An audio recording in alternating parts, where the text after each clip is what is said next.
नमस्ते मेरे प्यारे बच्चों, कैसे हो आप सब। आशा करते हूँ सब ठीक होंगे और अपने नवोदय विद्यालय कक्षा 6 में प्रवेश के लिए जो एग्ज़ाम होगी उसके लिए काफ़ी अच्छी तरह से आप मेहनत कर रहे होंगे। तो आज मैं आपके लिए मैथ्स के कुछ सवाल लेके आया, तो वो आज सोल्व करेंगे। मैं यहाँ पे आपके लिए सवाल पहले लिख देता हूँ। तो अपना सवाल क्या है, दो के प्रथम 6 गुणजों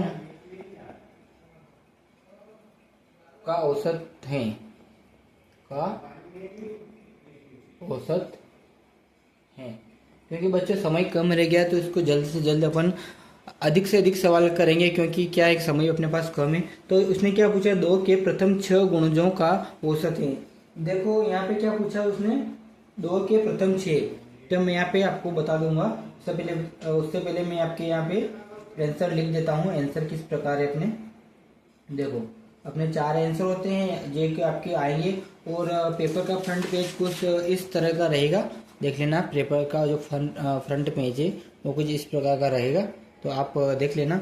और जो OMR शीट रहेगी वो कुछ इसी प्रकार से रहेगी, तो आप ये भी देख लेना, ठीक है। ये कुछ इस प्रकार से है ना।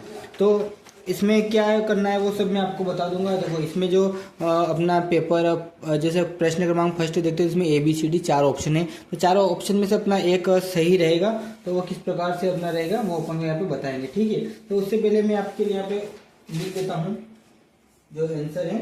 देखो 6, 7, 8 और 5, ठीक है। ये हो गई अपने 4 ऑब्जेक्टिव आंसर। तो इनमें से अपना एक राइट आंसर है, वो आपको पता होगा कौन सा होगा और मुझे पता है कौन सा वाला है। लेकिन उससे पहले इस सवाल को सोल्व करना जरूरी है। मैं यहाँ पे 2 के प्रथम 6 गुणजों का औसत लिख देता हूँ, ठीक है। तो 2 का पहाड़ा एक बार बोलेंगे, 2 का पहाड़ा 2 बार बोलेंगे, 3 और 4, 5 और 6, ठीक है। यहाँ पे 6 गुणजों का पूछा है, यानी कि 6 बार गुणा करना है 2 का। तो कितना कितना आंसर निकल के आएगा अपना, वो अपन को यहाँ पे लिखना है। कितना आएगा यहाँ पे, 2, 4, 6, 8, 10 और 12। 6 तक का ही पूछा था अपन ने, यहाँ पे 6 तक का ही लिखा, ठीक है। तो अब इसको हल करेंगे अपन। देखो किस प्रकार से अपने गुणज है वो अपन को यहाँ पे बताना है, ठीक है। किस प्रकार से अपने गुणज है वो अपन को यहाँ पे बताना है। तो क्या है बच्चों, देखो तो इनका क्या करना है अपन को, बिल्कुल इन सबको एक लाइन में अपन को लिख देना है। अपन को 6 गुणज लिखना है, तो इनको पहले अपन को इस प्रकार से अपन को यहाँ पे लिख लेना है, ठीक है। मैं लिख रहा हूँ कुछ इस प्रकार से, आप भी लिख लेना ये, क्योंकि आप इससे आसानी से जो आपका आंसर है वो निकाल सके। और कितने का गुणज है, 6 का गुणज है, तो अपन यहाँ 6 इसके बटे में लिख देंगे। क्लियर है यहाँ तक सबके। तो बच्चों अब क्या करना है, इनका औसत निकालना था। तो औसत कुछ इसी प्रकार से निकलेगा बच्चों, है ना। तो अब इसका इनको ऊपर वाली संख्या को अपन जोड़ लेते हैं, क्योंकि अपन को औसत निकालना है। तो औसत निकालने के लिए अपन को यहाँ पे ऊपर की संख्या को इनको जोड़ना पड़ेगा। तो कितना निकल जाएगा, 4 और 2 6, 6 12, 12 और 12 24, 24 और 10 कितने हो गए, 24 और 10 34 और 8 42 हो गए, ठीक है। यहाँ पे 42 बटे 6 हो गया। तो कितने बार में जा रहा है, अगर 6 से देखे तो 6 7 तो 42, ठीक है। तो कितना निकल के आया अपने पास, यहाँ पे 7 निकल के आया बच्चों। तो ये कौन से वाले में अपने, ये बी वाले में अपने राइट आंसर निकल के आ रहा है, ठीक है। ये यहाँ तक क्लियर सबके। कुछ इसी प्रकार से वो आपके एग्जाम में जरूर पूछेगा इस प्रकार के सवाल। वो इसमें चेंज भी हो सकता है, यहाँ वो 7 भी पूछ सकता है, 5 भी पूछ सकता है, यहाँ पे ये संख्या भी चेंज हो सकती है। तो आप इस प्रकार का ध्यान रखना, क्योंकि इसी प्रकार से आपको सोल्व करोगे तो आपका जल्द से जल्द सोल्व हो जाएगा बच्चों, है ना। तो क्या है कि इसी प्रकार से सवाल आते हैं। तो मैं एक सवाल और लिख देता हूँ आपके यहाँ पे स्क्रीन पे, ताकि आप उसको पढ़ोगे तो और उसका आंसर आप भी निकाल पाओगे, है ना, ठीक है। तो मैं यहाँ पे आपके लिए एक सवाल और जरूर लिखता हूँ बच्चों। मैंने यहाँ पे आपके लिए एक सवाल लिख दिया। तो सवाल देखिए कुछ इस प्रकार से अपना, देखो एक व्यक्ति है तो वो प्रति माह कितना कमाता है, 28,000 रुपये कमाता है, ठीक है।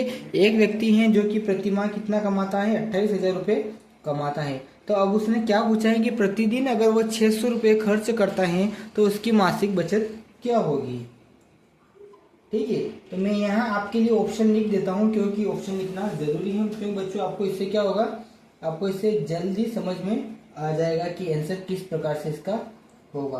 तो मैं यहाँ पे आपके लिए पहले ही आंसर लिख देता हूं।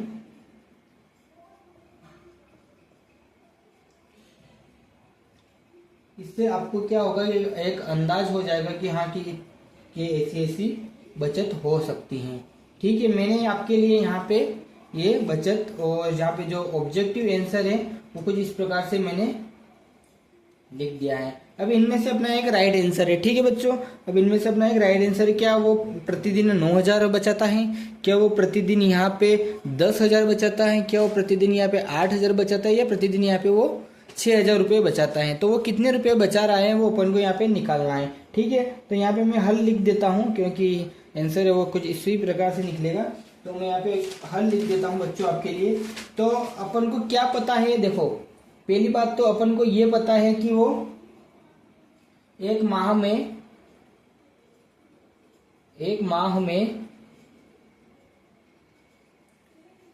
28,000 रुपये कमाता है। ये बात सबको क्लियर है, क्योंकि वो एक माह में कितने कमा रहा है, तो एक माह में कितने कमा रहा है बच्चों, तो वो एक माह में यहाँ पे 28,000 रुपये कमा रहा है। क्लियर है यहाँ तक सबके? तो बच्चों आप मुझे बताइए कि एक माह में कितने दिन होते हैं। सभी को पता है एक माह में 30 दिन होते हैं। तो वो एक बात और, चूंकि वो एक माह में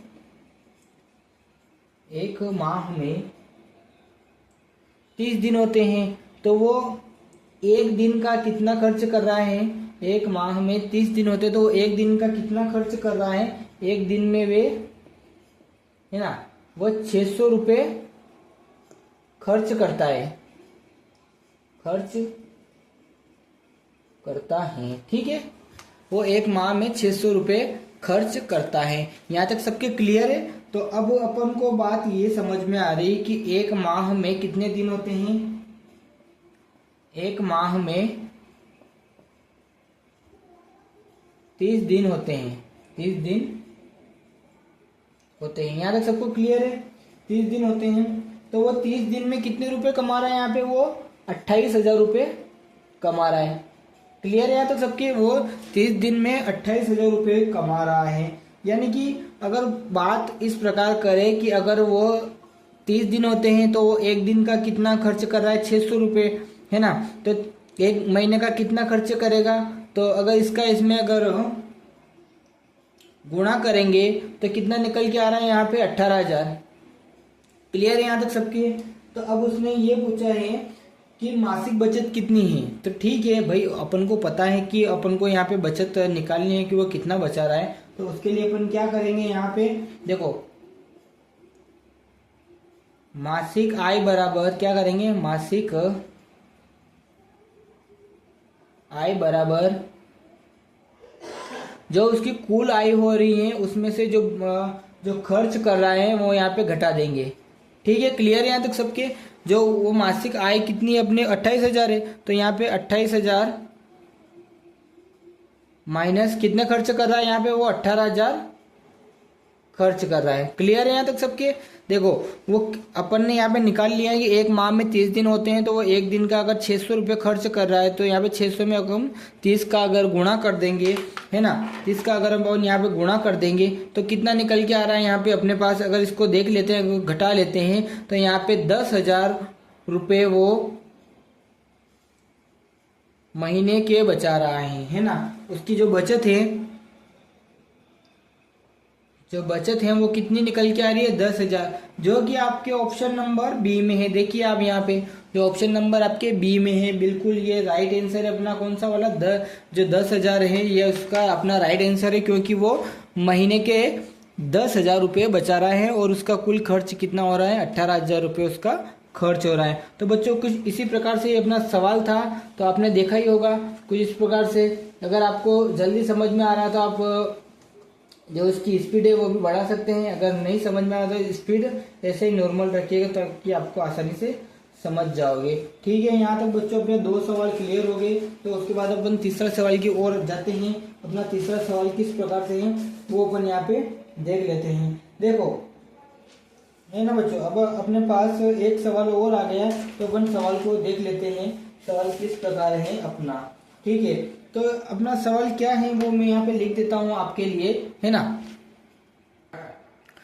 तो बच्चों एक सवाल और देखिए, मैंने आपके लिए यहाँ पे लिख दिया है। तो सवाल किस प्रकार से है, यदि 3 मजदूर एक काम को 16 दिन में करते हैं तो उसी काम को 8 मजदूर कितने दिन में करेंगे। यानी कि जो 3 मजदूर वो एक काम को 16 दिन में कर रहे हैं तो 8 मजदूर कितने दिन में उसी काम को करेंगे। तो अपना जो यहाँ पे जो सवाल है इसके मैं यहाँ पे ऑब्जेक्टिव लिख देता हूँ, तो उससे आपको क्या आसानी होगी, है ना बच्चों, उससे आपको क्या आसानी होगी। तो मैं आपके लिए यहाँ पे ऑब्जेक्टिव में लिख देता हूँ कितना आएगा निकल के, यहाँ पे कितने दिन में करेंगे वो यहाँ पे निकल के आ जाएगा। ठीक है, यहाँ पे मैंने आपके लिए 4 ऑप्शन लिख दिए हैं, तो है ना। ये इस प्रकार से जो आपके ऑप्शन है मैंने यहाँ पे आपके लिए यहाँ पे लिख दिए हैं। क्लियर है यहाँ तक सबको। ये 4 ऑप्शन है, 4 में से अपना एक राइट आंसर निकल जाएगा। आप इस बात का भी ध्यान रखना, ऐसा ना हो कि आप क्या लिख रहे हो और क्या यहाँ पे देख रहे हो, ऐसा ना होगा, है ना। तो मैं यहाँ पे लिख देता हूँ, तो 3 मजदूर एक काम को कितने दिन में कर रहे हैं, है ना। तो यहाँ पे 3 मजदूर एक काम को 16 दिन में कर रहे हैं, ठीक है। तो उसी काम को 8 मजदूर उसी काम को, है ना, मैं यहाँ भले एक लिख देता हूँ, काम को कितने दिन में पूरा करेंगे, ये अपना क्वेश्चन मार्क है। तो कितने दिन में पूरा करेंगे ये अपन को यहाँ पे बताना है ना। तो कितने दिन में करेंगे, तो इसके लिए एक अपन शॉर्ट सूत्र का इस्तेमाल कर लेते हैं, है ना। फर्स्ट डे या फिर सेकंड डे, है ना। इस प्रकार से देखो, इसमें क्या करेंगे अपन, M1 दिन के लिए D1, और समय होता तो अपन यहाँ पे समय बटे क्या करते हैं, यहाँ पे W लिख देते वर्क, इसको अपन वर्क कहेंगे। तो इसी के सिलसिले में आगे एक और लिख देंगे M2 D2 और S2 बटे वर्क 2। ये अपने पास 2 चीज हो गई हैं, तो अपन को पहली चीज यहाँ पे डालनी हो, दूसरी चीज यहाँ पे डालनी है। क्लियर है यहाँ तक सबके। तो अपने पास मजदूर कितने हैं, 3, और दिन कितने हैं, 16 दिन है, और वर्क कितना है यहाँ पे, 1 है। वर्क कितना है यहाँ पे, 1 है। अब उसी के सिलसिले में अगर आगे जो मजदूर कितने हैं वो 8 है, और उसके कुछ नहीं है तो अपन यहाँ पे 1 से लिख देंगे, क्योंकि अपन को यहाँ पे दिन निकालना है। तो और वो वर्क कितना है वो का वही 1। अगर इसको यहाँ से अगर काट लेंगे अपन तो 8 दूनी 16 हो रही, तो अपने पास क्या बचा यहाँ पे, 3 गुणित 2। क्लियर है, यही बचा अपने पास। तो अगर इनका अगर मल्टीप्लाई कर लेंगे तो आंसर कितना निकल के आएगा अपने पास, तो यहाँ पे बच्चों तो आंसर निकल के आ रहा है यहाँ पे आंसर निकल के आ रहा है 6, है ना। 6 दिन में वो 8 मजदूर 6 दिन में ही उस काम को कर लेंगे। यानी कि जो ए वाला है जो अपना राइट आंसर निकल के आ रहा है बच्चों, कुछ इसी प्रकार से अपना जो राइट आंसर निकल के आ रहा है। क्लियर यहाँ तक सबके। इसको भी मैं यहाँ पे क्लियर कर देता हूँ, क्योंकि आपको क्लियर हो गया, यानी कि सभी को क्लियर हो गया। ठीक है, जो आपकी एग्जाम है वो 13 दिसंबर को होगी। आप इस बात का भी ध्यान रखना, क्योंकि समय धीरे धीरे नजदीक आता जा रहा है। ठीक है बच्चों, जो आपकी OMR शीट है मैं एक बार फिर से बता दूं, कुछ इसी प्रकार से आपकी OMR शीट रहेगी। क्या फिल करना है इसके ऊपर मैंने वीडियो बना दिया है, तो आप वो वीडियो जाके देख लेना। और 80 क्वेश्चन आएंगे। ठीक है, देखो यहाँ पे देखिए आप 80 क्वेश्चन आएंगे। और इस बात का भी ध्यान रखना, जो मुख्य पुस्तिका कोड है, जो आपकी प्रश्न जो पुस्तिका देंगे उस पर जो कोड है, और ये कोड बिल्कुल सेम होना चाहिए। आप अगर सेम ना हो तो आप जो परीक्षा इसमें फिल करें उससे पहले आप अपने टीचर को बता देना। ठीक है, वहाँ पे जाके। और यहाँ पे क्या करना है, कुछ करना है, ये सभी मैंने आपके लिए वीडियो बना दिया है। और जो पेपर का फ्रंट पेज रहेगा, वो पेपर का फ्रंट पेज कुछ इसी प्रकार से रहेगा। जैसे वो मैंने अभी आपको बताया वो आई कोड है, तो वो इसी प्रकार से आई कोड आएगा। और यहाँ पे 80 क्वेश्चन आएंगे, ये पूरा निर्देश से पढ़ना रहेगा। इसके बाद ही आपका जो पूरा पेपर चालू होगा। ठीक है, तो इसके सिलसिले में एक सवाल और लिख देता हूँ आपके लिए यहाँ पे, है ना बच्चों। तो अपना सवाल क्या है वो मैं यहाँ पे लिख देता हूँ। तो सवाल लिख देता हूँ मैं आपके लिए यहाँ पे। तो बच्चों देखिए, मैंने आपके लिए यहाँ पे सवाल लिख दिया है। 4 किलो और 5 सेब की कीमत उतनी ही है जितनी की 3 केला और 7 सेबों की है। तो 1 केला और 1 सेब की कीमत का अनुपात क्या होगा। तो एक बार आप प्रश्न पढ़ लीजिए पहले। इससे पहले आपके लिए अब यहाँ पे और 4 आंसर लिख देता हूँ ऑब्जेक्टिव में, है ना। मैं आपके लिए यहाँ पे ऑब्जेक्टिव में ऐसे लिख देता हूँ।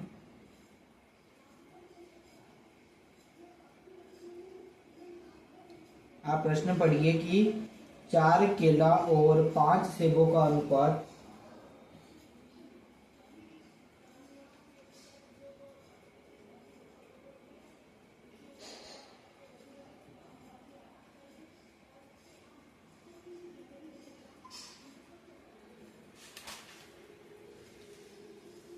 चार केला और 5 सेबों का कीमत उतनी ही है जितने की 3 केले और 7 सेबों की है। तो 1 केला और 1 सेब की कीमत का अनुपात क्या होगा, अपन को ये दर्शाना है यहाँ पे। तो अपन उसको हल करके देख लेते हैं हल किस प्रकार से निकलेगा। और मैंने आपके लिए यहाँ पे 4 ऑब्जेक्टिव लिख दिए हैं, तो इनमें से एक अपना राइट आंसर होगा बच्चों, ठीक है। एक अपना राइट आंसर होगा, तो अपन को यहाँ पे निकालना है तो किस प्रकार से निकलेगा, तो उसको देख लेते हैं। देखो इसमें अपन ने क्या किया, जो ये इसको अपन ने क्या माना है, देखो अपन ने क्या माना है, देखो यहाँ पे हल लिख देता हूं मैं यहाँ पे आपके लिए। अपन ने माना है कि एक केला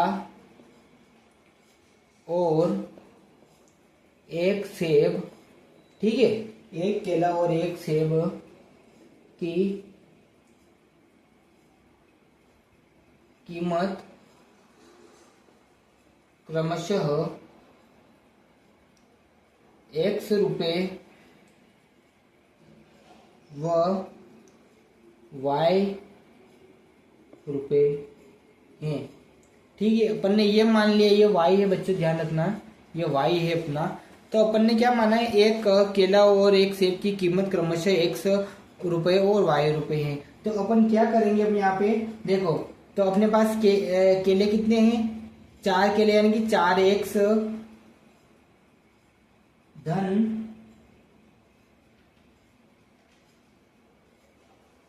5 सेब है, तो यानी कि 5y, ठीक है। और यहाँ पे क्या बचा अपने पास, यहाँ पे अब केले कितने हैं, 3 है, तो यानी कि 3x धन अपने पास ये क्या सेब कितने हैं, 7 सेब है, ठीक है। यहाँ पे 7 सेब लिख देंगे यानी कि 7y। क्लियर है यहाँ तक सबके। तो अपन ने अब क्या करना है, अपन को x एक तरफ ले लेना है और y तरफ y एक तरफ ले लेना है, यानी कि सेब एक तरफ ले लेना है और y एक तरफ ले लेना है, क्योंकि अपन को एक केला और एक सेब की कीमत का अनुपात निकालना है, ठीक है। क्लियर है। तो अपन यहाँ पे 4x तो यही है, जो अपने 3x जो अपना 3 सेब है वो उठा के इस तरफ लिख देंगे तो ये माइनस में हो जाएगा, तो यहाँ पे 3x माइनस में हो गए अपने।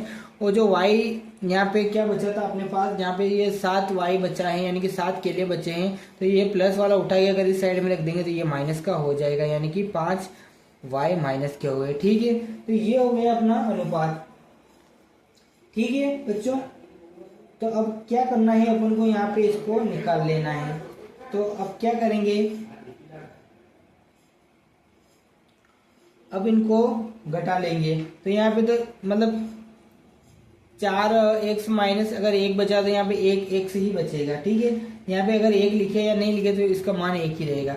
अब उसके बाद क्या बचा, यहाँ पे 2y बचे हैं, ठीक है। क्लियर है यहाँ तक। तो अब क्या करेंगे बच्चों, अब जो y है y को इस तरफ लेके आएंगे और एक को इस तरफ लेके आ जाएंगे, तो यहाँ पे x बटे y हो जाएगा और 2 बटे यहाँ पे 1 हो जाएगा, यानी कि जो अपना अनुपात निकल के आ रहे हैं तो ये x बराबर 2 हो गया और y बराबर 1 हो गया। क्लियर है यहाँ तक सबके। तो जो अपना अनुपात निकल के आ रहा है वो क्या निकल के आ रहा है, 2:1 निकल के आ रहा है, यानी कि जो ये डी वाला है, तो ये अपना डी वाला है, ये राइट आंसर निकल के आ रहा है बच्चों। क्लियर है यहाँ तक सबके। मिटा दो इसको, ठीक है, इसको यहाँ पे क्लियर कर देते हैं, क्योंकि ये तो मैथ्स के अंकगणित के सवाल है, इसके साथ साथ मैं आपको जो भाषा परीक्षण के सवाल है उनको भी मैं आपको क्लियर करवा रहा हूँ डेली। तो आप वो भी देखिए ताकि उनसे क्या आपके जो मार्क्स हैं वो अच्छे आ जाएंगे। तो उससे के साथ साथ जो अंकगणित के सवाल है ये भी साथ साथ में वैसे भी कर ही रहे हैं अपन। तो बच्चों इस प्रकार के सवाल ही है, तो और देख लेते हैं अपने और भी सवाल है, बहुत सारे सवाल है, तो वो भी देखेंगे। तो अभी के लिए इतना ही। तो मैं अभी मतलब थोड़े समय बाद में फिर आपके लिए जो अपने भाषा परीक्षण के जो गद्यांश है वो लेके आ रहा हूँ। तो आप कहीं मत जाइएगा, और जो अपना अगला वीडियो है वो भाषा परीक्षण के ऊपर होगा, तो वो वीडियो देखिएगा। धन्यवाद।